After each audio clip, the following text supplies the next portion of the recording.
नाज़रीन, आपके सामने एक नन्ही मुन्नी गुड़िया अपने नाबीना वालिद का हाथ थामे बड़ी ठाठ के साथ अपने घर की तरफ ले जा रही है। हमें ये बाप बेटी रास्ते से ही रिसीव करने आ गए थे। आइए आपको आज एक ऐसी ही फैमिली से मिलवाते हैं जो ना सिर्फ हमारे शहर जोहराबाद का पॉजिटिव फेस भी है, बल्कि मुआशरा में मौजूद खुददार घरानों के लिए एक आला मिसाल भी। अस्सलाम वालेकुम वरहमतुल्लाहि वबरकातुहू। नसीम ट्रस्ट फॉर डिसेबल्स की तरफ से मोहम्मद मोहसिन आपके सामने हाजिर है। नाज़रीन, आज हम एक ऐसी फैमिली के पास आए हैं। हमारे ये सामने अब्दुर्रहमान भाई बैठे हैं। आँखों से ये तकरीबन 90% तक इनको नज़र नहीं आता। खुददार आदमी हैं। इन्होंने अपनी आँखों को अपनी कमज़ोरी नहीं बनाया कि भीख मांगना शुरू कर दें जैसे आम लोग कर रहे हैं। आजकल देखा जाए बाज़ार में तो ठीक ठाक लोग जिनको अल्लाह की तरफ से कोई डिसेबिलिटी नहीं होती, हाथ ठीक हैं, पाँव ठीक हैं, आंखें ठीक है, लेकिन वो अपनी आँखों को ख़राब करके मरोड़ मराड़ के भीख मांग रहे हैं। हाथ ठीक हैं लेकिन हाथों को टेढ़ा मेढ़ा करके पट्टियाँ बांध के भीख मांग रहे हैं, और ये हमारे पूरे मुआशरे में राइज हो चुका है। तो हमारे सामने अब्दुर्रहमान भाई बैठे हैं। इन्होंने एक दुकान के सामने छोटा सा एक काउंटर रखा हुआ है बाहर सड़क पे। एक दुकानदार ने इनको इजाज़त दी है, अल्लाह के नेक बंदे ने, तो वहाँ पे इन्होंने काउंटर रखा हुआ है, वहाँ कंप्यूटर रखा हुआ है, और कंप्यूटर से ये सिर्फ नातें, गेम्स, कवालियाँ और बच्चों के कार्टून्स वगैरह जो हैं वो लोगों को फ़ोन में और फ्लैश कार्ड्स में भर के देते हैं स्कूल्स के लिए। तो इन्होंने अपना वही ज़रिए रोज़गार बनाया हुआ है। और जैसे आजकल ट्रेंड चल रहा है लोगों का, लोग जो हैं वो फ़िल्में, गाने और इस किस्म की बेहुदा चीज़ें जो हैं वो भरवाते हैं और अपना निज़ाम चलाते हैं। लेकिन अब्दुर्रहमान भाई से मैंने इंटरव्यू किया, इनकी दुकान भी आपको, जो इनका काउंटर है वो आपको दिखाते हैं। इन्होंने सिर्फ़ अपने पास नातें, कवालियाँ और इस किस्म की पाकीज़ा चीज़ें रखी हुई हैं। हर वक्त इनके काउंटर के बाहर जब भी हम गुज़रते हैं, कवाली चल रही होती है, नाच चल रही होती है या तिलावत चल रही होती है। बहुत ही ख़ूबसूरत इंसान हैं, बहुत ही अच्छे किरदार के मालिक, 5 वक्त नमाजी आदमी हैं, खुददार आदमी हैं, तौहीद तकवा वाले हैं।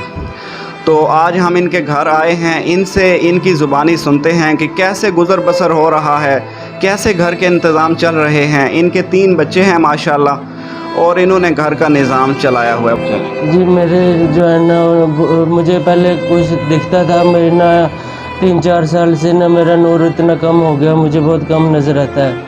तो मैं बंदा भी नहीं पहचान सकता, सिर्फ चलते फिरते बंदों की परछाइयाँ नज़र आती हैं, और बिल्कुल करीब से देखता हूँ, और वो भी सही समझ नहीं आता। तो मुझे फिर मेरे बच्चे जब मेरे से ख़र्चा मांगते थे तो मेरे पास पैसे भी नहीं हुआ करते थे घर में देने के लिए। फिर मुझे एक अल्लाह का फ़रिश्ता मिला, एक मुझे अंकल मिले, उन्होंने मुझे कहा कि आप ना परेशान ना हो, मैं आपको अपने पास जगह देता हूँ, तो आप उधर आ जाओ ना, मैं आपको काम कर लेना उधर बैठ कर, मैं आपको आपसे किराया भी नहीं लूँगा और बिजली का बिल भी नहीं लूँगा। फिर मेरा घर का निज़ाम थोड़ा बहुत चलना शुरू हो गया। अब आजकल लॉकडाउन की वजह से काम बहुत कम है, इस वजह से जो 100-200 रुपया दिहाड़ी बन जाती है, और मेरी वालदा एक सूट बड़ी मुश्किल से सीती है, उसकी आंखों में उनका ऑपरेशन हुआ है ना, इस वजह से ज़्यादा ज़ोर नहीं लगा सकती वो। तो हमारा बस इसी तरह से गुज़र बसर हो रहा है। घर हमारा अपना अल्लाह का शुक्र है किसी वक्त में बन गया था। जी, 3 बच्चे स्कूल जाते हैं, ट्यूशन भी जाते हैं और सपारा पढ़ने भी जाते हैं उनके हाँ जी। आप नमाज वगैरह? जी, मुझे जो उधर के लोग हैं ना नमाजी, वो अपने मोटरसाइकिल पे बैठा के ले जाते हैं और छोड़ भी जाते हैं। वो मस्जिद वाले मेरा बड़ा ख्याल रखते हैं, उधर मुझे अंदर बाहर खुद लेके जाते हैं।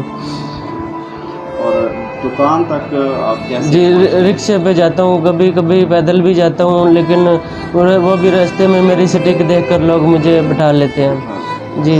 पहले आपने साइकिल रखी हुई थी जी जाने आने के जी लिए, जी अब वो आप नहीं जी, इस्तेमाल वो इसलिए नहीं करता कि ना मेरे ना मुझे बहुत मुश्किल होती थी रात को, मैं अक्सर सड़क से नीचे उतर जाता था। एक दो बार मैं टॉय में भी गिरा हूँ, एक दो बार रिक्शा खड़ा होता था मुझे नज़र नहीं आता था, रिक्शा खड़े में मेरे साइकिल लग जाता था, फिर मुझे चोट लग जाती थी। फिर मैंने कहा मैंने ये क्या मुश्किल अपने ऊपर ली हुई है, मैंने उस मुश्किल को अपनी जान छुड़ाई, इसलिए मैंने छोड़ दी। मुझे अक्सर ना मैं लाइन से उतर जाता था, मुझे हिसाब नहीं रहता था, मैं अंदाजे पे चलाता था, टॉय टप्पों को तो मुझे नज़र ही नहीं आते ना। ये अब्दुर्रहमान भाई की ज़ुबानी आपने इनकी थोड़ी सी दास्तान सुनी है। सारी ज़िंदगी इन्होंने इन्हीं आँखों के साथ गुजारी है और आगे भी जो ज़िंदगी इनकी है, क्योंकि डॉक्टर्स ने कह दिया है कि पीछे इनकी आँखों के जो बीनाई है वो ख़त्म हो चुकी है, तो इन्होंने सारी ज़िंदगी अब इन्हीं आँखों के साथ गुजारनी है। ये फूल जैसे 3 बच्चे हैं इनके माशाल्लाह। हमारा मकसद किसी के घर जाके कोई अपने YouTube के लिए शुगल मेला नहीं है, हम सिर्फ़ और सिर्फ अल्लाह की रज़ा के लिए और जो भाई हमारे साथ ताउन करते हैं उनका जायज़ हलाल पैसों को अच्छी जगह लगाने के लिए हम उनके घरों का विज़िट करते हैं। तो इंशाअल्लाह ताला कोशिश करेंगे कि इनकी परेशानियों, इनके मसाइब में शामिल हुआ जाए, इनके साथ भरपूर जितना हो सका इंशाअल्लाह हम ख्याल रखेंगे। तो ये हमारा कोई कमाल नहीं है, अल्लाह ताला की सारी मदद है और आप भाइयों के जो ये मदद कर रहे हैं, हमारे ख़ास कर जो बाहर लोग बैठे हैं मुल्क के अंदर जो हम हैं, ये सारी उनकी मेहरबानी है। उन्हीं की मेहरबानी से अल्हम्दुलिल्लाह इस वक्त 8 से 10 घर जो हैं हमारे वो नसीम ट्रस्ट फॉर डिसेबल्स की तरफ से चल रहे हैं। अब्दुर्रहमान भाई से भी कहेंगे कि जो हमारे डोनर हैं जो हमें ये इमदाद करते हैं उनके लिए दुआएं करनी है। अपने दुआ करूँगा अल्लाह पाक उनको लंबी उम्र दे, उनको बहुत ज़्यादा बरकत दे अल्लाह ताला, ताकि वो ऐसे ही हमारे जैसे लोगों की मदद करते रहें, उनको बहुत ज़्यादा रिस्क दे अल्लाह। आमीन आमीन। और अब्दुर्रहमान आपके सामने बाशरा मौजूद हैं माशाल्लाह। दीन इस्लाम में तकरीबन जो ज़रूरी लवाज़मात हैं ये पूरे कर रहे हैं और माशाल्लाह घर का माहौल भी बहुत दीनी है। तो जो भी इनका जितना हो सका हम माहानावार इनकी इंशाल्लाह मदद करेंगे, क्योंकि नसीम ट्रस्ट फॉर डिसेबल्स हमारा मिशन है कि थोड़ी हो पर लगातार हेल्प हो, कि अगली फैमिली के जो माली अखराजात हैं उनके अंदर कुछ ना कुछ हिस्सा हमारा हर महीने डलता रहे। नाजरीन, अब्दुर्रहमान का एक जवान भाई जो कि चंद माह कबल दिल का दौरा पड़ने से अपने खालिक हकीकी से जा मिला। वालदा अपने जवान बेटे की वफ़ात पर भी नढाल थी, उनकी आंखों से सिर्फ आंसू ही छलकते रहे। इनके कंधों पर अपने मरहूम बेटे की ज़ौजा और इनके 4 बच्चों का भी बोझ है। नसीम ट्रस्ट फॉर डिसेबल्स की तरफ से इस फैमिली की परेशानियों में शरीक होने की कोशिश की गई और इंशाअल्लाह ताला आइंदा भी हर माह इनकी महरूमियों को कम करने की कोशिश की जाएगी। और आखिर में हम बेहद शुक्रगुजार हैं अपने उन डोनर्स का कि जिनके ताउन से हम इस कार खैर का हिस्सा बने हुए हैं। अल्लाह ताला इन तमाम लोगों को अपनी हिफ्ज़ व अमान में रखे। हमारे channel Naseem trust for disables को लाजमी सब्सक्राइब कर दें और हमारी इस वीडियो को अपने बहन भाइयों में शेयर करना ना भूलिए। मज़ीद मालूमात के लिए राब्ता कीजिए पाकिस्तान 0092 305 152 5551, UK 0044 7768 685617। Thank you.